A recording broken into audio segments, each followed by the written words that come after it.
Welcome to Story Tales. Please like this video and subscribe to Story Tales. I hope you enjoy the story. Let's begin. The desert heat wrapped around Staff Sergeant Cole Mercer like a vice as he peered through a scope. At 34, he had the weathered face of a man who had seen too much. His Ranger tab wasn't just a patch on his uniform, it was etched into every calculated decision he made. Target building, 200 meters northeast, Cole whispered, his voice rough from the fine dust that seemed to coat everything in Kandahar. Movement in the second-floor window. Lieutenant Alejandra Vega nodded. Her dark eyes narrowed as she consulted the satellite imagery on her tablet. Confirmed. Intelligence suggests minimal civilian presence. Since when has intelligence ever been right? Muttered Specialist Kindercarmen from Cole's left. The medic checked his kit for the third time, a nervous habit that belied his casual sarcasm. Cole didn't respond. 6 years in special operations had taught him to filter out unnecessary chatter. His focus remained absolute, his breathing controlled despite the 110-degree heat pressing down on them. They had been tracking this high-value target for weeks, and Cole wasn't about to let him slip away. "Kenny, I need you to maintain position behind that wall. Vega, circle east to create a crossfire situation if this goes sideways," Cole ordered, his tone leaving no room for discussion. "On it, Sarge," Kenny replied, slinging his medical bag over his shoulder. The weight of combat gauze, tourniquets, and battlefield medication was a familiar burden. "Try not to get shot. Paperwork's a bitch." Vega moved silently away, her compact frame disappearing between the mud brick buildings. Cole had worked with her on 3 separate deployments. She never questioned his judgment in the field, a trust forged through firefights and split-second decisions that had kept them all alive as dusk settled over the compound. Cole felt the familiar calm wash over him. Combat clarity, his father had called it. The world reduced to angles, distances, and threat assessments. Nothing else existed during these moments, not the politics, not the questioning of why they were still fighting this seemingly endless war. All elements in position. Vega's voice crackled through the comm. "Ready on your go." Cole took one final sweep of the compound through his scope. "Execute in 3, 2, 1. The next 17 minutes unfolded with practiced precision. Cole breached the main entrance with controlled explosives. Kenny provided cover fire as 3 insurgents emerged from side door. Vega eliminated a sniper on the rooftop before he could get shot off. The operation was textbook until it wasn't. "Contact, rear," Kenny shouted over the comms as a burst of automatic fire erupted from behind their position. Cole pivoted instantly, his muscle memory taking over before conscious thought could form. 2 figures had emerged from what they believed was an abandoned structure. Cole dropped the first with a double tap to the chest. The second managed to get off a burst of fire before Vega's shot silenced him permanently. "Kenny, status?"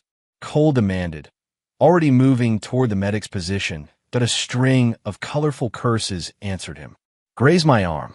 Nothing vital. Confirmed HVT location." Cole asked, switching focus back to the mission. "Second floor, eastern room," Vega replied, moving to secure.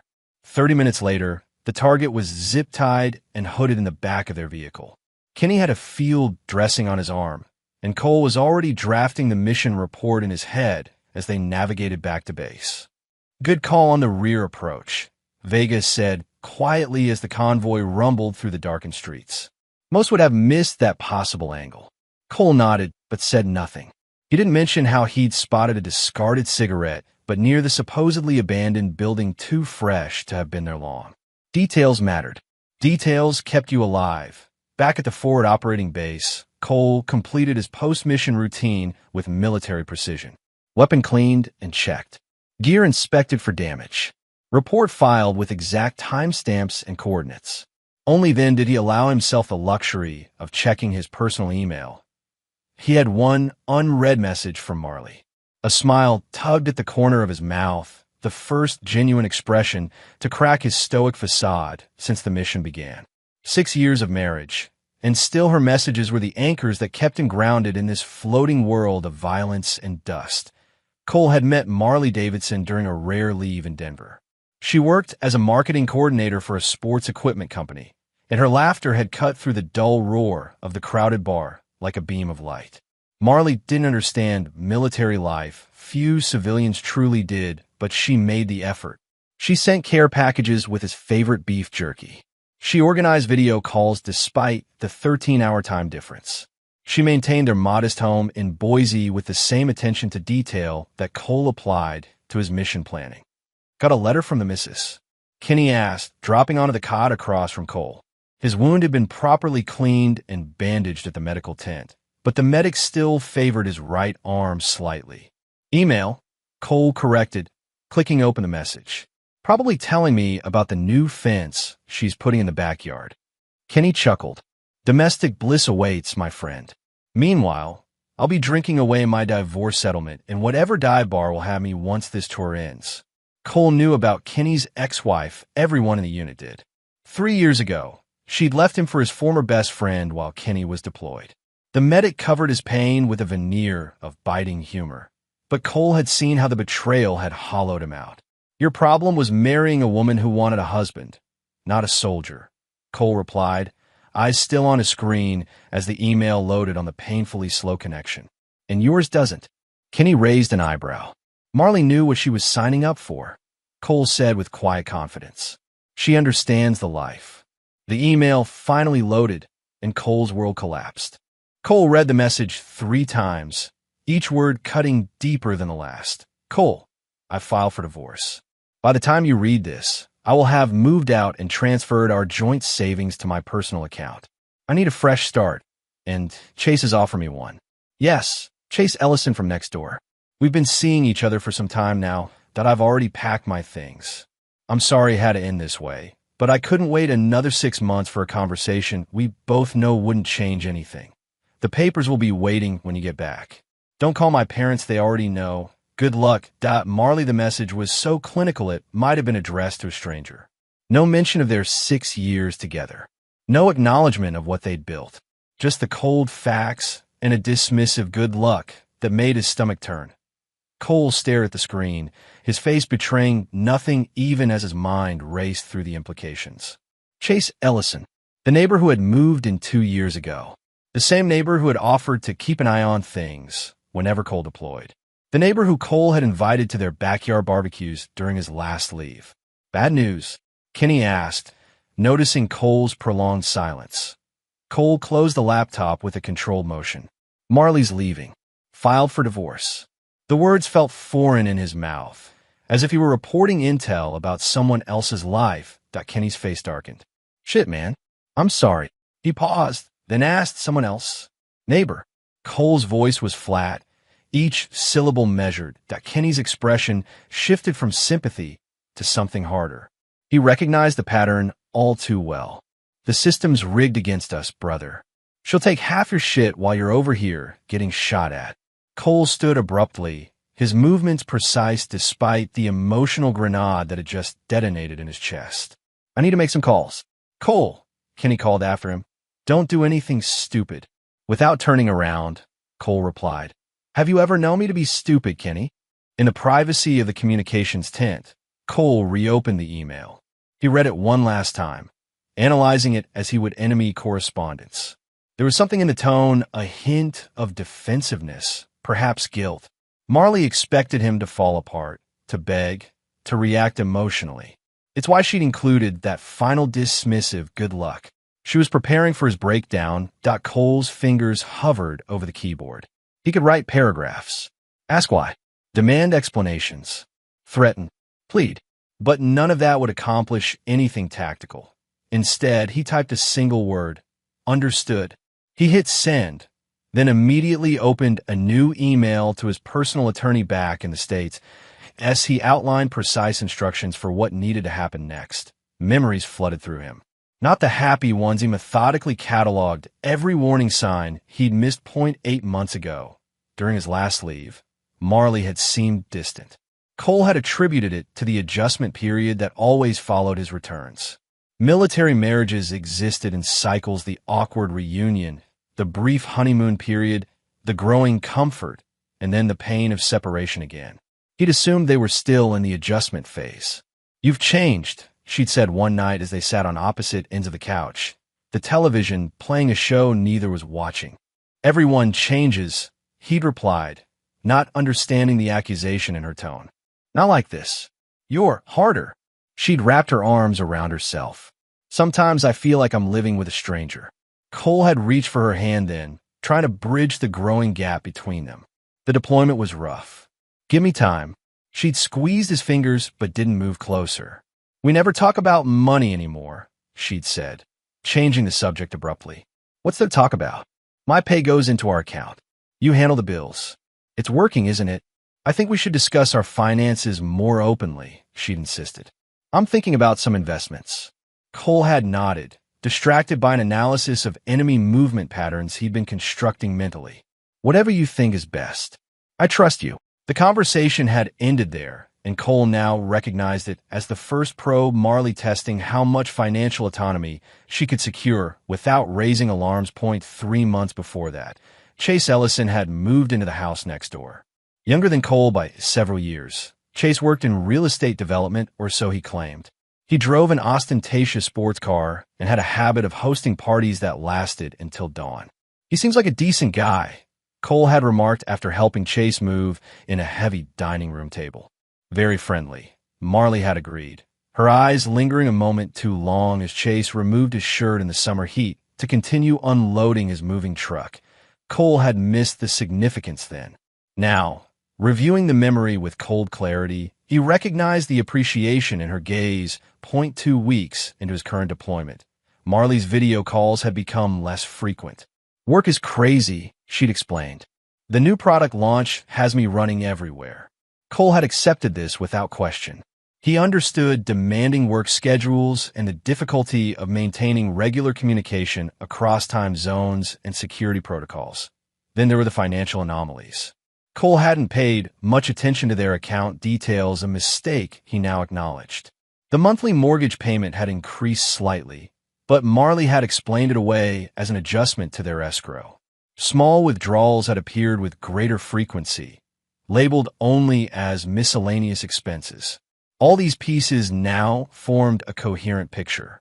Like puzzle pieces dumped before him, Cole arranged them into their proper places and saw the complete image with brutal clarity. While he'd been planning missions and keeping his team alive, Marley had been planning her exit. While he'd been writing her letters about their future, she'd been draining their accounts. While he'd looked forward to building a family upon his return, she'd been building a new life with Chase. Cole sat in the dim light of the communications tent, his face illuminated by the computer screen as he sent a series of precisely worded emails. To his attorney, to his bank, to his commanding officer, requesting emergency leave not to save his marriage, but to salvage what remained of his life. Lieutenant Vega found him there an hour later, still typing. "Heard about what happened," she said, leaning against the tent pole. "That's rough." Cole didn't look up. "News travels fast. It's a small base." Vega paused. "Kenny's worried about you. Kenny should worry about his own problems." Vega stepped closer, lowering her voice. "What's your plan, Cole?" Cole finally looked up, his eyes clear and focused. "What makes you think I have a plan?" A small smile touched Vega's lips. "Because I've never seen you without one. Even when the mission goes to hell, you've got 3 backup strategies ready to deploy." Cole closed the laptop. "I'm taking emergency leave. 10 days. To try to work things out." There was skepticism in Vega's tone. "To ensure I don't lose everything I've worked for." Cole stood, tucking the laptop under his arm. "She's moved in with the neighbor. Emptied our accounts. There's nothing to work out." Vega nodded slowly. "You know I've got your back, right? Whatever you need." Cole considered this. Lieutenant Alejandra Vega had climbed the ranks through merit and grit. She understood the value of discipline and had never let emotions cloud her judgment, a quality Cole respected above almost all others. "I appreciate that," he said simply as he walked back to his quarters. Cole felt a strange calm settling over him. The initial shock had given way to something familiar, the cool, detached analysis he applied to combat situations. Marley had declared war, and now he would respond in kind. Not with violence or emotionally charged outbursts, but with strategy, precision. The same methodical approach that had kept him alive through 3 combat tours would now guide him through the battlefield of divorce. Kenny was waiting outside their shared quarters, smoking a cigarette despite regulations against it. He extinguished it quickly as Cole approached. "Emergency leave approved?" he asked. Cole nodded. "Wheels up tomorrow morning. You want company? I've got some leave saved up." "Been there, done that. Got the alimony payments to prove it. I need to handle this alone," Cole replied. Kenny frowned. "Look, when Katie left me, I went off the rails. Drank myself stupid, called her 50 times a day, showed up at her apartment. Made everything worse. I'm not you," Cole said simply. "No shit. You're worse. You bottle everything up until you explode. I've seen it happen in firefights." Cole fixed Kenny with a level stare. "This isn't a firefight. It's exactly a firefight. She's got your money, your house, and fucking Chase Ellison. She's got all the advantages, and she struck first." "That's her mistake," Cole replied, entering their quarters to pack his gear. "She thinks this is over. It's just beginning." As Cole methodically folded his civilian clothes into his duffel bag, he mentally mapped out the days ahead. Marley had always complained that he approached everything like a military operation. She'd never understood that this mentality wasn't something he could switch on and off. It was who he was, the framework through which he processed the world. Now, that same disciplined approach would be his salvation. Where others might be paralyzed by betrayal, Cole found clarity in planning his counteroffensive. He slept dreamlessly that night, and in the morning boarded a transport plane with the same composed demeanor he'd maintained since reading Marley's email. As the aircraft lifted off from the dusty airfield, Cole stared out the small window at the Afghan mountains receding below. In his pocket was a printed copy of Marley's email and his one-word response. A reminder of the mission ahead. Understood. The layover in Germany gave Cole 6 hours to execute the first phase of his plan. Seated in a corner of the USO lounge at Ramstein Air Base, he connected to the secure Wi-Fi and began making calls. "Mr. Hathaway, this is Cole Mercer," he said when his attorney answered. "I need to discuss the inheritance from my grandfather." Theodore Hathaway had handled Cole's legal affairs since he'd enlisted. The lawyer specialized in military matters and had helped Cole establish a will and power of attorney before his first deployment. "Cole, good to hear from you. I was sorry to receive your email about the situation with Marley. How are you holding up?" "I'm operational," Cole replied. "What's the status of my grandfather's property in Montana?" There was a brief pause on the line, then Hathaway cleared his throat. "The land is still in trust, as per your instructions. 5 acres with the old cabin. Remote, minimal value beyond the sentimental. What are you thinking?" "I want to transfer to a new trust, one that Marley can't touch." "That's doable. The inheritance predates your marriage, and you've never commingled those assets with joint funds." "But Cole, regarding your other assets, our joint account is already empty," Cole interrupted. "She's taken everything except my military pension and my separate account." "Which contains how much?" "Enough." Cole had always maintained a separate account with a portion of his combat pay and bonuses. Marley had known about it, but not the exact amount. It was his contingency fund, another military habit she'd found paranoid. Hathaway sighed audibly. "We need to talk jurisdiction. You're legal residents of Idaho, but with your military status and her recent actions, we might have options. If you file first." "I want to file in Montana," Cole cut in. "My official residence has always been my grandfather's property for military purposes. That could work in your favor. Idaho is a community property state. Montana uses equitable distribution, which gives judges more discretion. Considering the circumstances of her infidelity and financial actions, a Montana judge might be sympathetic." "Then that's our play. I also need you to contact the Military Benefits Office. I want her removed from everything healthcare, death benefits, survivor entitlements. All of it." "Cole," Hathaway's voice softened. "Have you considered trying to work things out? Sometimes in the heat of..." "She's living with another man, Ted," Cole stated flatly. "She emptied our accounts while I was deployed in a combat zone. There's nothing to work out." The line went quiet for a moment. "Understand. I'll handle the divorce filing in Montana and get working on the benefits immediately. What about the house in Boise? Who's on the deed? You're the sole owner. You purchased it before the marriage, though she may still have claims against it given the length of your marriage and her contributions to the mortgage. Cole nodded to himself. Another advantage. Send an eviction notice. 30 days. That's aggressive, Hathaway cautioned. Courts don't usually look favorably on forcing a spouse out during divorce proceedings. She's not living there anyway. She's with Chase. The eviction is just to establish that I'm exercising my property rights. And Ted, I want the filing to specifically cite adultery. Idaho and Montana are no-fault states, Cole. Adultery doesn't carry the legal weight it once did. I don't care. I want it in the record. Cole's voice remained even, but there was steel beneath the words. Very well. I'll draw up the paperwork immediately. Where can I reach you? I'll be in Boise tomorrow. After that, Montana. After ending the call, Cole immediately dialed his bank. Using his security credentials, he confirmed that Marley had indeed transferred $41,870, their entire joint savings, to her personal account 3 days ago. The bank representative expressed concern, but admitted there was little they could do since she had legal access to the account. Cole closed the joint account permanently, then transferred his inheritance money from his grandfather into a new account at a different bank, one Marley had no connection to. Next, he called Master Sergeant Phillips at the base family services office. Phillips, this is Staff Sergeant Mercer.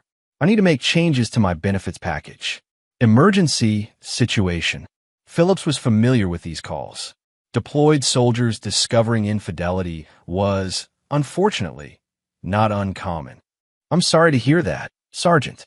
What changes are we making? Remove Marley Mercer from all benefits. Healthcare, insurance, death benefits, everything. Effective immediately. Understood. I'll need you to sign forms when you return to base, but I can start the process now. Do you have someone else you want to designate as beneficiary? Cole considered briefly. My sister, Emma Mercer, Boston, Massachusetts. I'll provide her details when I sign the paperwork.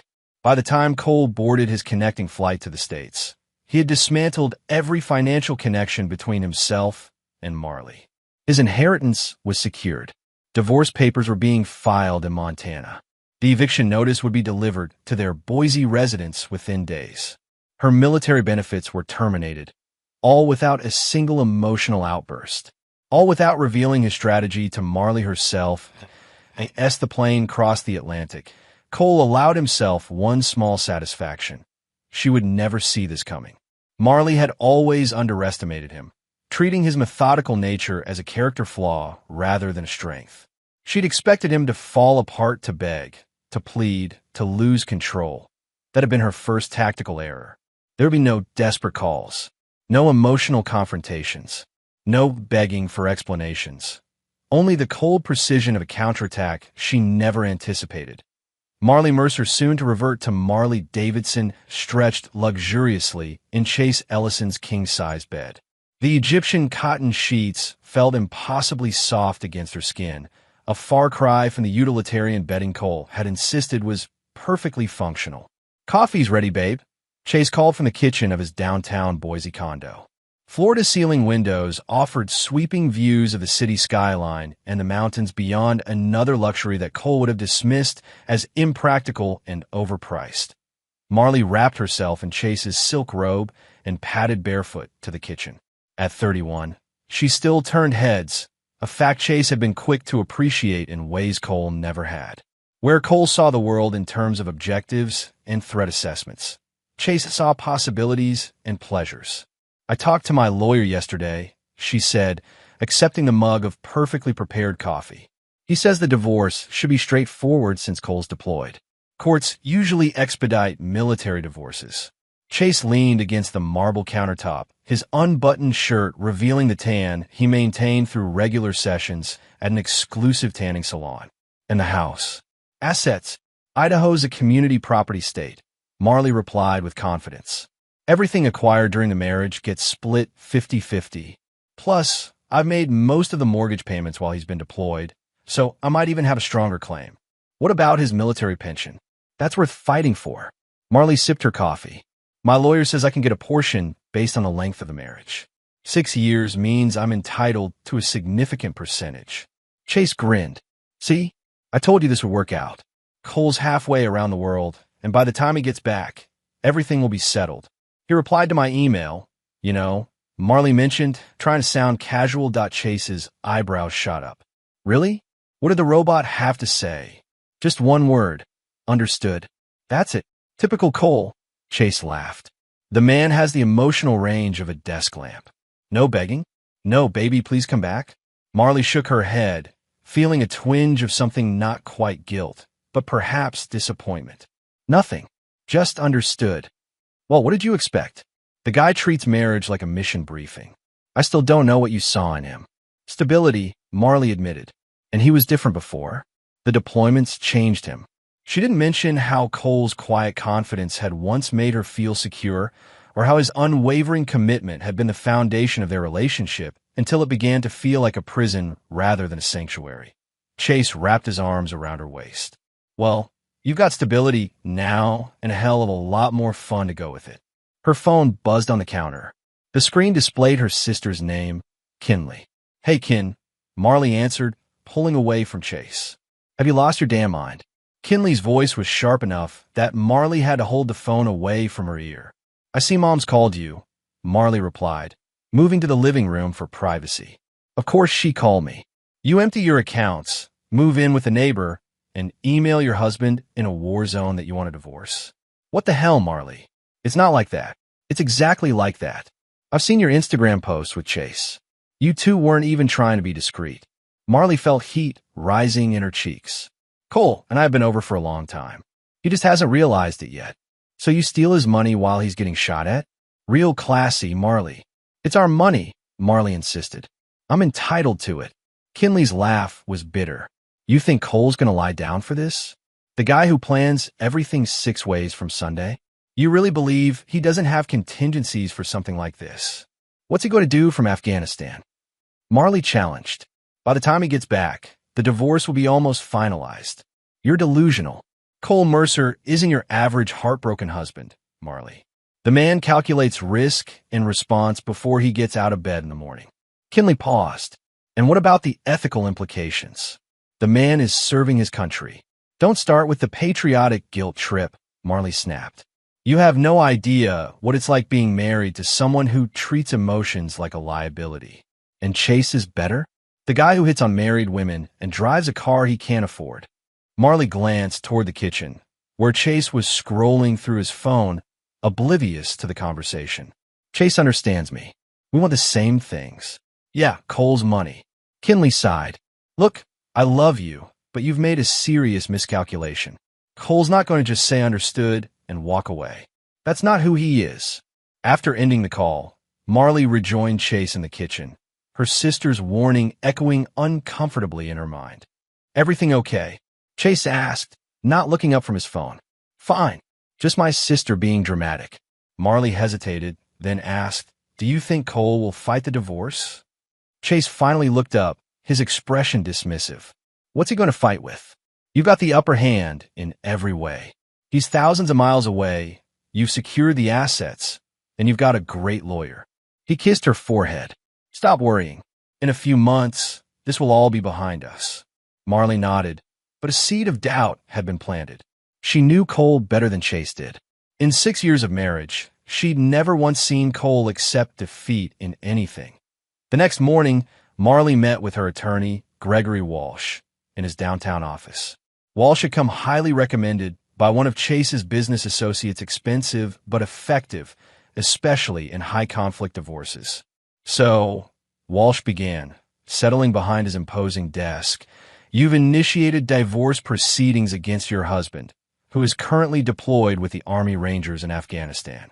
And you've transferred jointly held assets to your personal account. He reviewed his notes. Approximately $42,000. That's right, Marley confirmed. It's our joint savings. I've been making deposits into that account for years. Walsh removed his glasses. Mrs. Mercer, Ms. Davidson, please. I'm going back to my maiden name, Ms. Davidson then. While Idaho is a community property state, Judges take a dim view of one spouse emptying joint accounts, particularly when the other spouse is deployed military personnel. Marley shifted uncomfortably. My lawyer in Montana. Walsh held up a hand. Montana? Why would you have a lawyer in Montana? I don't. I misspoke. I met my friend in Montana who went through a divorce said. Ms. Davidson, is there some connection to Montana I should know about? Property? Residence? Family. Cole's grandfather had some land there. Cole inherited it before we were married. It's just an old cabin and some acreage. Practically worthless. Walsh made note. And has your husband responded to the divorce filing yet? No, but he replied to my email with just one word. Understood. The attorney's expression remained neutral, but something flickered in his eyes. I see. And when do you expect him to return to the States? His deployment ends in 6 months, but Marley's phone buzzed with an incoming email. She glanced down, then froze. Ms. Davidson, Walsh prompted. It's from the county clerk's office.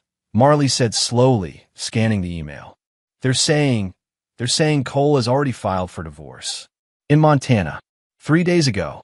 Walsh held out his hand. May I? Marley passed him the phone, watching as his expression darkened. Your husband has filed for divorce in Montana, citing irreconcilable differences and adultery. He's included evidence of your relationship with. Walsh paused, reading further.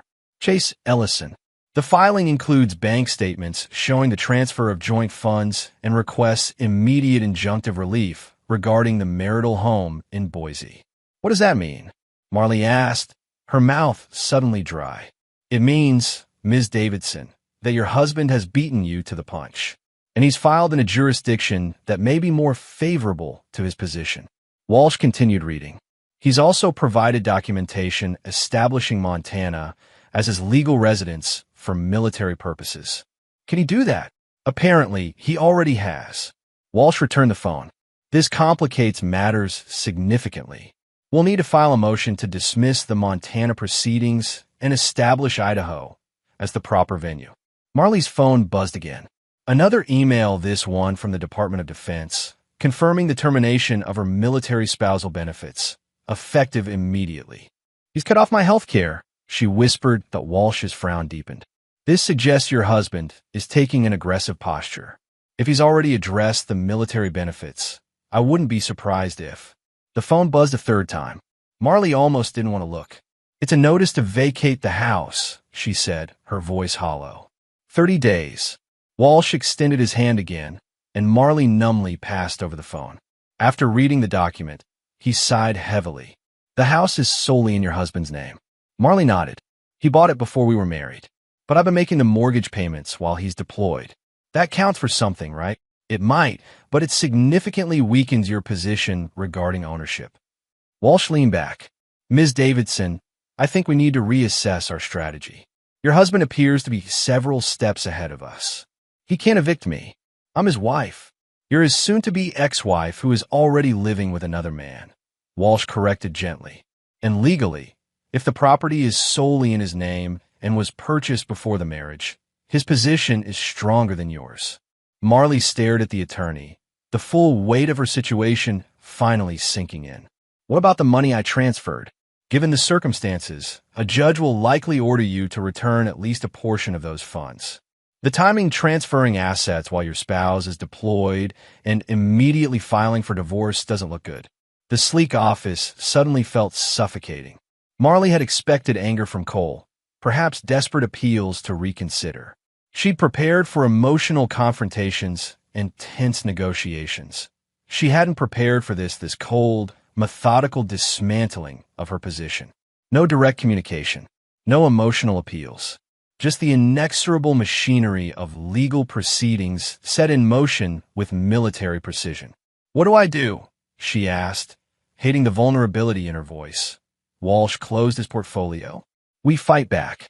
But Ms. Davidson, I need to be clear this will be more complicated, more expensive, and less certain than you originally anticipated.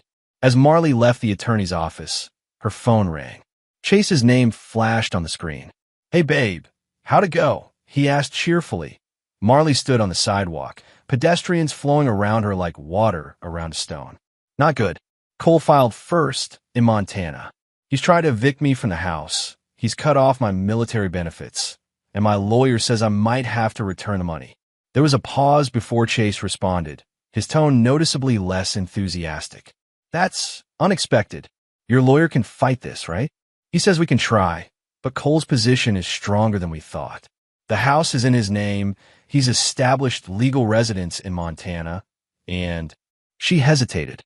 Chase, this is going to get expensive. Another pause, longer this time. How expensive are we talking? Walsh charges $450 an hour.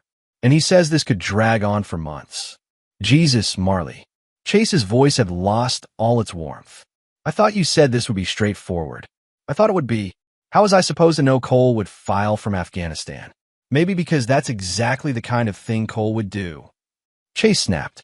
The guy plans his breakfast with military precision. You didn't think he'd have a strategy for divorce. Marley felt a chill settle in her stomach. You're upset about the money. I'm upset that what you described as a simple split is turning into a financial black hole. I can't bankroll a lengthy legal battle, Marley. I thought we were in this together. Chase sighed audibly. We are, but I'm already carrying the mortgage on the condo, and business has been slow this quarter. There's a limit to what I can contribute. As the call ended, Marley stood motionless on the sidewalk, the bright Boise day suddenly dimmer. Her carefully constructed new beginning was already showing cracks in its foundation. Cole's single-word response echoed in her mind. Understood. She was beginning to understand. 2.3 days later, Marley sat in Walsh's office again, this time with Chase beside her. The attorney spread several documents across his desk. The Montana court has denied our motion to dismiss, Walsh explained. They've accepted jurisdiction based on your husband's established legal residence there for military purposes. That can't be right, Marley protested. We've lived in Boise for 4 years. Our home is here, the home that is solely in his name. Walsh reminded her gently. And technically, active-duty military personnel can maintain legal residence in a state where they don't physically live. Your husband has been paying Montana state taxes and has maintained his voter registration there. So what does this mean? Chase asked, his leg bouncing nervously beneath the desk. It means the divorce proceeds in Montana, under Montana law. Walsh picked up another document. Additionally, the court has issued a temporary injunction freezing the funds you transferred from the joint account. You're prohibited from spending that money until the court determines the appropriate distribution. Marley felt the blood drain from her face. But I need that money to live on. To pay you. Walsh nodded sympathetically. Understand. Unfortunately, the evidence your husband provided was compelling. Bank records showing the transfer occurring after he'd received deployment orders, combined with evidence of what? Chase prompted when Walsh hesitated. Evidence of your relationship predating Ms. Davidson's divorce filing. Walsh slid several printed photographs across the desk. These were included in your husband's filing. Marley stared at the images. Her and Chase embracing on his balcony, entering his building together, sharing an intimate dinner at an upscale restaurant. All dated weeks before she'd sent Cole the email. He had me followed, she whispered. More likely these came from social media, Walsh suggested. Your accounts or friends' accounts. The metadata shows most were taken from public Instagram posts. Chase cursed under his breath. Your friend Amber and her constant photos. The point is, Walsh continued, the adultery claim has substantial supporting evidence. While Montana is a no-fault state, judges still consider misconduct when determining asset distribution. Marley's hands trembled slightly. What about the house? Can he really evict me? I'm afraid the court has upheld the eviction notice. As the sole owner of the property, purchased before your marriage, your husband has the legal right to determine occupancy. Your contributions to the mortgage payments will be considered in the overall asset distribution, but they don't grant you ownership rights. This is insane, Chase interjected.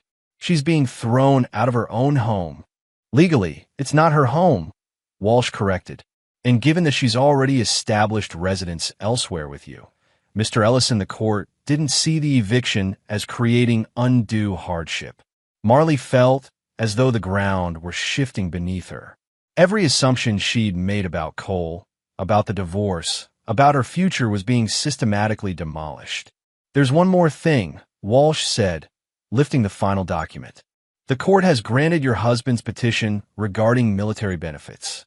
The determination cites the documented adultery as justification for immediate termination rather than the standard phase-out period." "Meaning what?" Marley asked. "Meaning you no longer have military health care coverage, commissary privileges, or any spousal benefits. And you won't be entitled to any portion of his military pension." Chase stood abruptly. "This is ridiculous. He can't just erase 6 years of marriage." "He's not erasing the marriage, Mr. Ellison. He's responding to its breach." Walsh's tone remained professional, but carried an edge of reproach. "Ms. Davidson, I need to be honest with you. Our position has weakened considerably." "So what do we do?" Marley asked, struggling to keep her voice steady. "We can continue fighting on multiple fronts, but that strategy is expensive and, frankly, unlikely to yield significant results given the current rulings.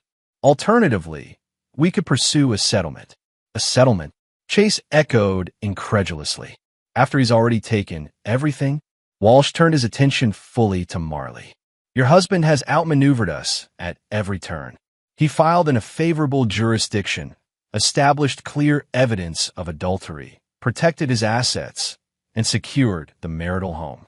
But he hasn't yet delivered the divorce decree. That suggests he might be open to negotiations on certain terms."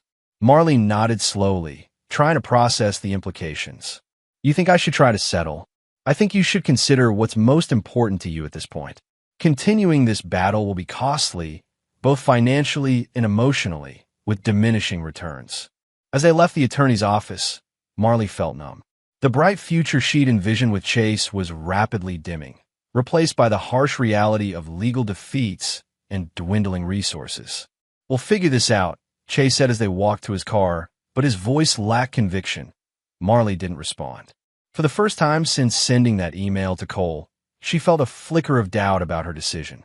Not because she wanted to return her marriage, that chapter was closed, but because she'd severely underestimated her husband. Cole had always approached their relationship with the same methodical focus he applied to everything else. It had frustrated her, made her feel like another item on his checklist rather than a partner. Now, that same calculated approach was dismantling the new life she'd tried to build. The eviction notice arrived at Chase's condo. The next day, a formal document requiring Marley to remove all personal belongings from the Boise house within 30 days. She'd already taken most of her clothes and personal items, but furniture, kitchen equipment, and various accumulated possessions remained. "I'll have to go pack everything up," she said, staring at the notice on Chase's kitchen counter. Chase frowned. "Can't you hire someone to do that? I've got the Henderson meeting that week, and I can't reschedule." "With what money? My accounts are frozen, remember?" Marley couldn't keep the bitterness from her voice. "Right." Chase ran a hand through his carefully styled hair. "Look, I'm trying to be supportive here, but this situation is spiraling. We need to think practically." "Practically," Marley repeated, the word hollow in her mouth. "You mean about money?" "Among other things, yes. I care about you, Marley, but I didn't sign up for a financial nightmare." There was the first explicit acknowledgement that their relationship had conditions attached. Chase had been enamored with the idea of them together, with the excitement of forbidden romance. He hadn't prepared for the messy reality of divorce, legal battles, and financial constraints. "I'll figure it out," Marley said quietly. 2 weeks later, Marley stood in what had once been her living room, surrounded by boxes. The house felt different now, less like a home and more like a museum of a life that no longer existed. Photos of her and Cole still hung on the walls. His military awards sat on the mantel. Books they'd read together lined the shelves. She'd expected to feel sad, perhaps nostalgic. Instead, she felt something closer to shame as she methodically packed away 6 years of marriage. Her phone buzzed with a text from Chase. "Running late. Meeting going longer than expected. Can you grab an Uber back?" Another small retreat. Another indication that his commitment was contingent on convenience.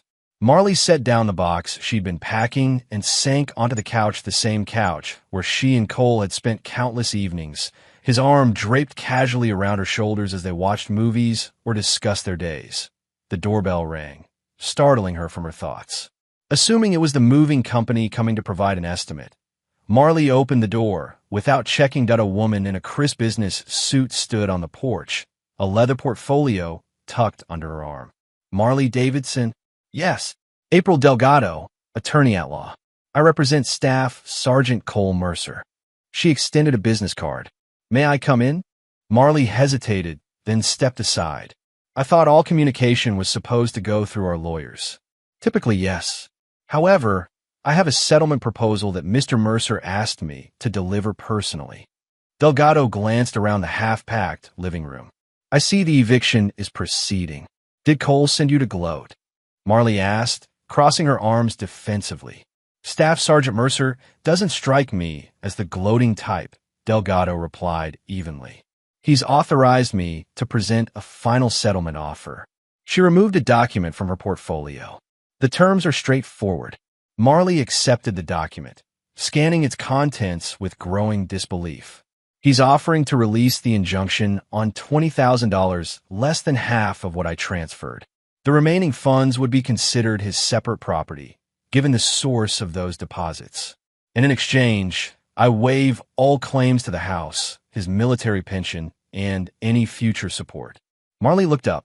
He's already secured all of that through the court. Delgado nodded, which is why this is a generous offer. My client is willing to release substantial funds that the court would likely award him, given the circumstances. Out of the goodness of his heart, Marley couldn't keep the sarcasm from her voice. Out of a desire to conclude this matter efficiently. Delgado checked her watch. The offer expires in 48 hours. After that, we proceed to final judgment, where you're likely to receive considerably less.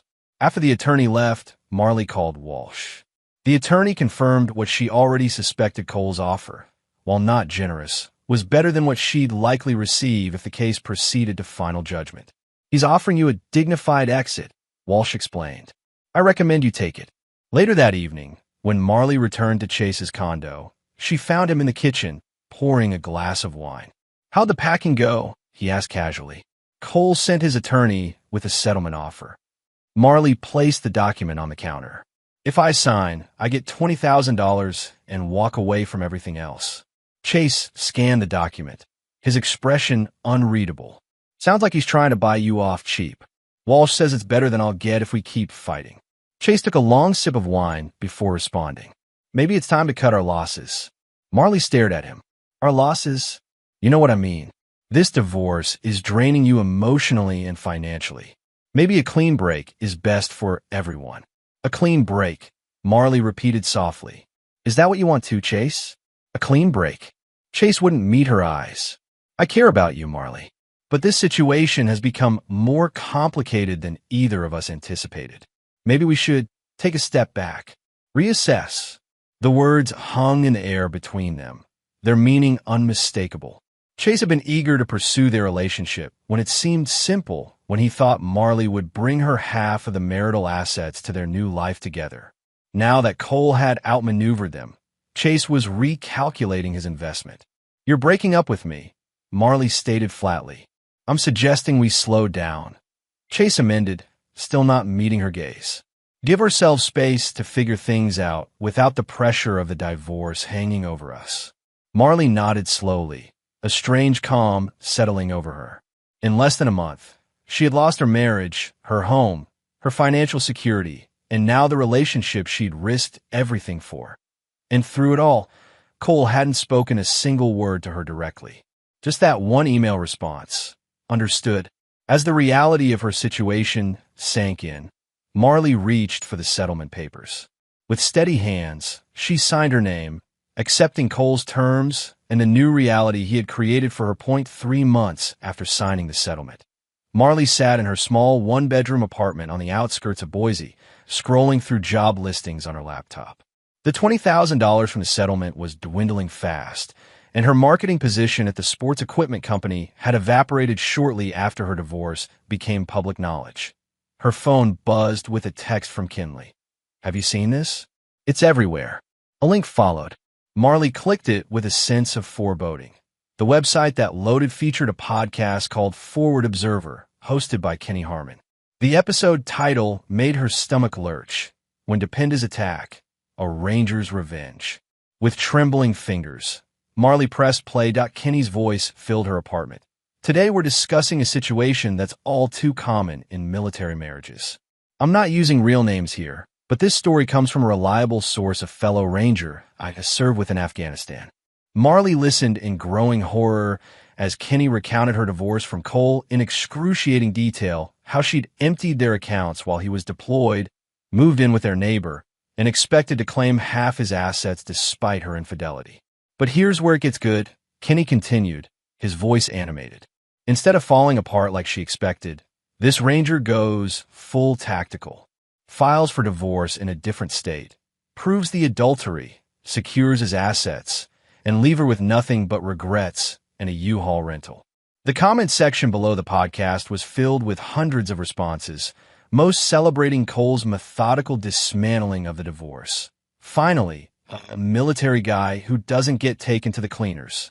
This is why you always have a battle plan for everything, including divorce. That ranger is my hero. Cold, calculated justice. More texts flooded in from friends and acquaintances, all asking if the story was about her. Even without names, the details were specific enough that anyone who knew them could recognize the situation. Marley closed her laptop, her hands shaking. She'd expected anger from Cole, perhaps even legal maneuvering. She hadn't expected this public humiliation, this systematic destruction of her reputation. Her phone rang. The screen displayed her former employer's name. "Marley, we need to talk," said Martin Richards, the company's HR director. "We've received several concerning communications regarding your recent personal situation." The podcast, Marley said flatly.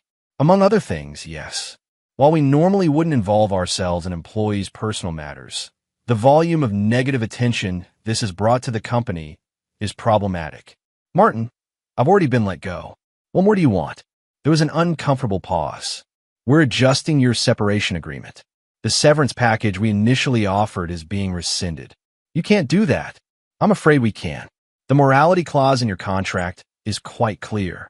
The public nature of this situation and the impact on our brand gives us this option." After the call ended, Marley sat in stunned silence. The podcast had been online for less than 24 hours, and already her professional life was crumbling further. A knock at her door roused her from her daze. Opening it, she found Chase Ellison standing in the hallway, his expression thunderous. "Did you know about this?" he demanded, pushing past her into the apartment. "The podcast? I just found out myself. Not just the podcast. The IRS audit." Chase paced the small living room. "They're going through 3 years of my financial records." 3 years, Marley. What does that have to do with me? Someone tipped them off about cash transactions I've been running through my development company. Someone with detailed knowledge of my business practices. Chase stopped pacing to glare at her. "Someone like Cole." Marley sank onto the couch. "Cole doesn't know anything about your business, doesn't he? You don't find it coincidental that this audit comes right after our relationship becomes public knowledge? Right after that damn podcast goes viral?" The pieces clicked into place. Cole hadn't just secured his assets and moved on. He had systematically dismantled everything Marley had tried to build: her marriage, her financial security, her professional reputation, and now her relationship with Chase. All without a single direct confrontation. All without raising his voice or making threats. Just the cold, methodical execution of strategy she'd never seen coming. "Cole wouldn't," she began. "Wouldn't what? Take revenge? Punish the people who hurt him?" Chase laughed bitterly. "Wake up, Marley. That's exactly what he's doing. And he's doing it the same way he does everything else, with precision and detachment." As Chase stormed out, Marley was left alone with the growing realization of just how completely Cole had outplayed her. She'd assumed his silence meant acceptance, perhaps even indifference. Now she understood it had been the quiet focus of a predator stalking its prey. The podcast was just the beginning. Within days, Marley discovered that Cole's revenge extended far beyond Kenny's broadcast. Her social media accounts were flooded with messages from military spouses and service members, condemning her actions. Job applications received no responses. Former friends stopped returning her calls. As weeks passed, the $20,000 from the settlement dwindled to near nothing. Chase, facing mounting legal issues with the IRS, had cut off all contact. Her parents, while still speaking to her, made their disappointment painfully clear. One evening, as Marley sat in her apartment contemplating how quickly her life had unraveled, her phone rang with an unfamiliar number. "Is this Marley Davidson?" a woman's voice asked when she answered. "Yes." "Who's this?" "Lieutenant Alejandra Vega, United States Army. I served with Cole in Afghanistan." Marley's grip tightened on the phone. "How did you get my number?" "That's not important. What's important is that you understand something. Cole didn't ask Kenny to make that podcast. He didn't orchestrate the social media campaign against you. That was all Kenny's doing. You expect me to believe Cole had nothing to do with it. Cole doesn't operate that way. He handles his business directly and moves on. The public spectacle? That's not his style." Vega paused. "Look, I'm not calling to defend you or what you did, but you should know the aftermath wasn't Cole's doing. That was just karma catching up." After Vega hung up, Marley stared at the phone. Whether Cole had orchestrated the public humiliation or not seemed almost irrelevant now. The damage was done. Her life had been systematically dismantled, piece by piece, until nothing remained of the future she'd envisioned. And through it all, Cole had maintained his silence. No accusations, no recriminations, just that single word in response to her email. Understood. 6 months after finalizing the divorce, Cole Mercer stood on the porch of his grandfather's cabin in western Montana, watching the sun rise over the pine forest. The property sat nestled in a small valley, 5 acres of wilderness backing up to national forest land. The cabin itself was rudimentary, 2 rooms with a stone fireplace and no running water, but Cole had spent the past 3 months renovating it, adding solar panels, a well system, and expanded living space. The physical labor had been therapeutic. Each nail driven, each board cut and placed, had helped rebuild not just the cabin, but his sense of purpose. Here, surrounded by mountains and silence, Cole found room to breathe again. His phone buzzed in his pocket, one of the few concessions to modern technology he'd allowed himself in this retreat. The screen displayed Kenny's name. "Harmon," Cole answered, his voice gruff from disuse. "Hey, stranger. How's mountain man life treating you?" Cole surveyed the clearing around the cabin, satisfaction warming his chest at the sight of the new roof, the reinforced walls, the woodpile stacked neatly against the side of the structure. "It has its advantages. Still punching people for money?" Kenny asked, his tone deliberately casual. Cole's lips quirked in a slight smile. Since arriving in Montana, he found an outlet for his physical training at an underground fight club run by a former Force Recon Marine named Deacon Rowe. The fights weren't strictly legal, but they were well organized and provided both income and the physical challenge Cole craved. Occasionally, well, I might have mentioned you to some people in my podcast. Got a lot of listeners after that episode about, your situation. Cole frowned. "I told you to leave that alone, Kenny. And I ignored you because what she did was cold. Anyway, the point is Deacon called me. Says you're making quite a name for yourself in those fights. Says you've taken down guys twice your size without breaking a sweat. What's your point?" "My point is life goes on, brother. You've built yourself a nice little hideaway. You're staying in fighting shape, but sooner or later, you need to rejoin the world." Cole gazed out at the forest, the morning mist still clinging to the pine needles. "I'm not hiding." "No. Then why haven't you returned any of Vega's calls?" "She says she's tried reaching you 6 times this month alone." Cole sighed. Lieutenant Vega had been promoted to captain after their last deployment. She'd called several times, initially to check on him, later with what sounded like a proposition of some kind. "I'll call her," Cole conceded. "Good. And Cole, for what it's worth, I think you handled everything right. Clean, controlled, no loose ends." After ending the call, Cole sat on the porch steps, turning Kenny's words over in his mind. Had he handled everything right? The legal strategy had worked perfectly. The financial protections had saved him from ruin. The divorce had concluded on his terms. Yet something still felt unresolved. Not because he wanted Marley back, that chapter was permanently closed. Not because he regretted his actions, each step had been necessary and measured. Perhaps it was simply that he'd never allowed himself to feel the full weight of the betrayal. He'd channeled everything into strategy and execution, never pausing to acknowledge the pain beneath the calculated response. That evening, Cole drove his truck down the rutted forest road to Deacon Rowe's property, an old hunting lodge converted into what Deacon called a training facility, but was essentially a fight club for former military personnel and local tough guys looking to test themselves. The main room of the lodge had been cleared of furniture, its wooden floor covered with wrestling mats. A crude ring of rope marked the fighting area. Around it, 24 men and a handful of women gathered, drinking beer and placing bets on the night's matchups. Deacon nodded to Cole as he entered. At 52, the former Marine still maintained the physique of a man half his age, his sleeves of tattoos stretching over corded muscles as he organized fight cards on a clipboard. "Mercer," he greeted, "got someone special for you tonight." Ex-UFC fighter who washed out after testing positive for steroids. Been talking big about taking down military guys. Cole nodded, beginning his warm-up routine in the corner. He discovered these fights shortly after arriving in Montana, when a bar argument had escalated and Cole had put down a local troublemaker with efficient brutality. Deacon, witnessing the incident, had invited him to put those skills to profitable use. The money wasn't life-changing, but it supplemented Cole's military pension and provided an outlet for the physical intensity he'd grown accustomed to during deployments. More importantly, in the ring, the world narrowed to its simplest form: action and reaction, strategy and execution, pain absorbed and pain delivered. Cole was taping his hands when a familiar voice cut through the pre-fight chatter. "Still preparing the same way, I see." He looked up to find Captain Alejandro Vega standing before him, dressed in civilian clothes, but with the unmistakable posture of an officer. "Vega," Cole acknowledged, continuing to wrap his hands.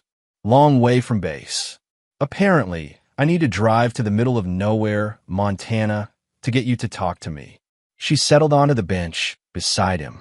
"You've been avoiding my calls." "Been busy." Vega glanced around the room, taking in a makeshift fight ring and the rough crowd. "Yes, I can see that. Building a cabin and beating people up for cash. Very productive." Cole finished taping his left hand and started on the right. "What do you want, Vega?" "I have a proposition for you. Private security contract, high pay, short duration. A former ranger like you would be perfect for it." "Not interested." Vega leaned closer. "Cole, I know what happened with Marley was significant, but you can't hide out here forever." "I'm not hiding," Cole repeated, the same words he'd said to Kenny. "I'm rebuilding, then rebuild with purpose. This team needs someone with your skills. 3-month contract, specialized protection detail for a diplomatic mission in Eastern Europe. The pay is excellent, and it would get you back into the world." Before Cole could respond, Deacon approached. "You're up in 10, Mercer. This guy's good fast hands, solid ground game." Cole nodded, standing to continue his warm-up. Vega remained seated, watching as he moved through a series of stretches and shadowboxing sequences. "I'll be here when you're done," she said. "Watch your left side. You still drop your guard after throwing combinations." The fight lasted longer than most of Cole's previous matches. The ex-UFC fighter had legitimate skills and a significant weight advantage. For the first time in months, Cole found himself truly tested, forced to adapt his strategy as the fight progressed. In the end, it was the difference between fighting for sport and fighting for necessity. Where his opponent sought victory, Cole moved with the detached efficiency of someone who had fought when survival was at stake. A calculated sequence of strikes, a perfectly timed takedown, and a ruthlessly applied chokehold ended the match in the third round, as the small crowd cheered and money changed hands. Cole unwrapped his tape, his body humming with the familiar post-combat sensation, part pain, part relief, part chemical clarity. Vega approached again, handing him a bottle of water. "You're still good." Cole accepted the water. "Never stop training. The offer stands.